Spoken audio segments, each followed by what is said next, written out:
Sabies que Dénia volgué pertànyer a València?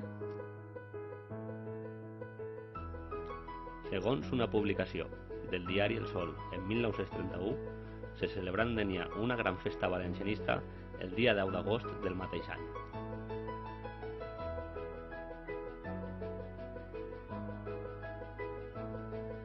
Només 4 mesos després de proclamar-se la Segona República, els moviments autonomistes estaven en alça, després d'anys silenciats per la dictadura de Primo de Rivera.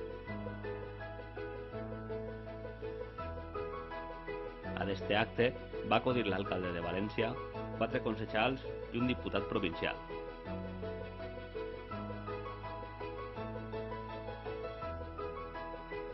El poble sencer, en companyia de la corporació municipal, estava esperant a la comitiva per a donar-los un gran recibiment.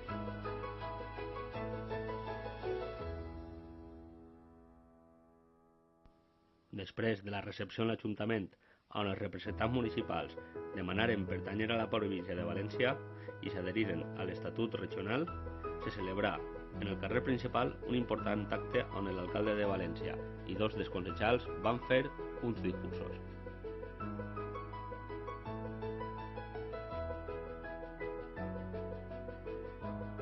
També se varen tindre paraules d'elogi per Alacant, a la que cridaren germana i que devia d'anar junt a Castelló i València de la mà a l'Estatut valencià.